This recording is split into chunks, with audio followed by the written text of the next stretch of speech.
menjual pakaian atau celana renang itu bagaimana hukumnya itu? Celana apa? Untuk berenang. Oh, perenang. Iya. Iya, iya. Iya. Demikian. Assalamualaikum warahmatullahi wabarakatuh. Waalaikumsalam. Menjual pakaian renang, ya, pakaian mungkin perenang ya, atlet ya, atau bukan atlet, intinya pakaian berenang ya. Begini, kalau pakaian renang yang dimaksud itu adalah pakaian dalam saja, secara umum ya, maka itu hukumnya boleh. Ya. Tapi kalau pakaian yang memang khusus dipakai untuk berenang, dipakai oleh atlet berenang, kita sudah tahu bahwasanya memang si penjual itu tahu bahwasanya memang si pembeli ini mau dia pakai untuk berenang di tempat umum, misalnya gitu ya. Atau dia tahu bahwa si pembeli ini adalah atlet berenang, yang dia beli ini untuk pakai berenang di perlombaan. Nah, maka itu juga masuk kategori akad yang batil. Tapi kalau pakaian renang yang dimaksud itu adalah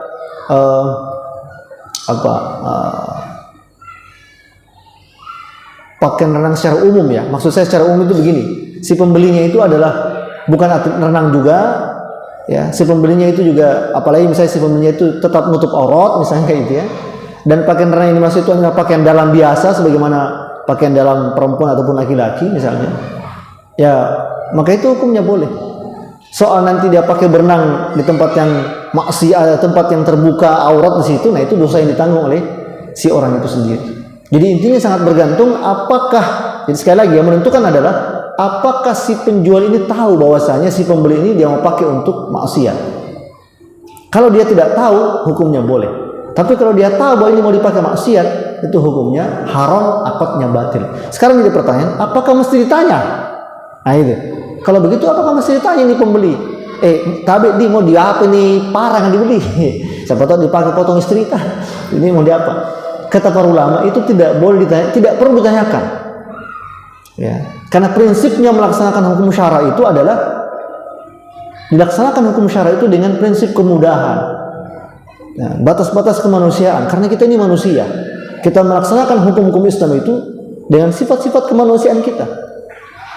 Dalilnya adalah pada masa Nabi dan sahabat itu sedang perjalanan safar, kemudian mau berwudu di satu kolam.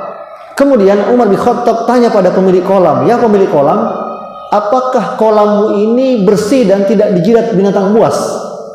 Karena kalau dijilat binatang buas kan otomatis sudah mutanajis, bercampur dengan najis, mughalladhah, najis yang berat, tidak bisa dipakai untuk berwudu. Umar tanya sama pemilik kolam, apa kata Nabi? Belum sempat ini pemilik kolam jawab, Nabi langsung jawab pertanyaan Umar.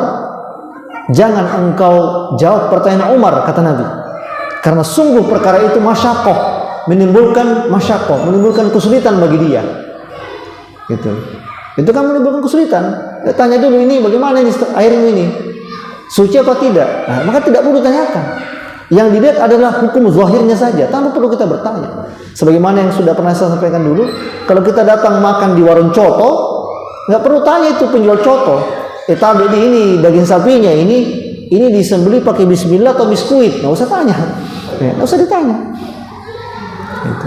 Pokoknya yang punya warung itu muslim, dagingnya sapi halal. Nah, kalau bertanya bagaimana, kata Nabi itu masyaqqah, menimbulkan kesulitan bagi dia. Dan itu Nabi larang, jangan dijawab pertanyaan Umar, biarkan saja, jangan usah dijawab pertanyaan Umar. Itu menimbulkan kesulitan bagi dia. Sama juga tadi transaksi itu. Ya, kita tidak tahu bahwasanya pembeli ini akan dia pakai untuk maksiat itu barang. Ya ini pakaian renang dia akan pakai maksiat, kita tidak tahu. Maka kita tidak perlu tahu dan tidak perlu cari tahu.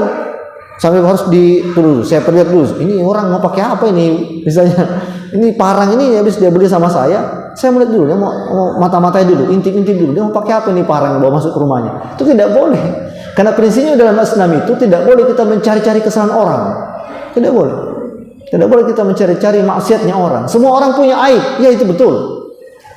Semua manusia itu punya aib, kecuali Rasulullah SAW tidak pernah jatuh dari dia bersih dari kemaksiatan. Ya, tetapi kalau kita ini semua manusia punya maksiat. Maka prinsipnya itu kalau hukum muamalah adalah yang kita lihat zahirnya saja. Kecuali begini ya, kita sudah tahu orang ini biasa pakai baju renang, ya, berenang di tempat umum. Nah itu kan sudah diketahui karena kita sudah tahu zahirnya. Dia datang beli pakaian, atau dia datang menyuruh orang lain untuk beli pakaian, kita tahu bahwasanya dia yang minta dibelikan. maka itu hukumnya haram kita. Tapi selama misalnya orang itu kita tidak kenal, ya maka tidak perlu kita bertanya, ini barang mau dipakai apa ini, maksiat atau tidak, itu tidak bertanya. Sama sebagaimana orang yang jual rok mini, orang yang menjual pakaian pakaian baju perempuan yang mungkin baju ketat untuk perempuan, itu jualnya boleh. Kan perempuan boleh pakai pakaian seperti itu kalau dalam rumah. Ya kan boleh saja dia pakai pakaian seperti itu dalam rumah, di depan suaminya dia pakai daster yang mungkin atau pakaian tidur yang mungkin piyama yang mungkin agak transparan gitu. Untuk suaminya dia pakai kan boleh gitu. Itu jadi tidak berarti karena ini pakaian apa yang kamu jual ini. Beda mungkin kalau kalau misalnya itu gaun pesta ya.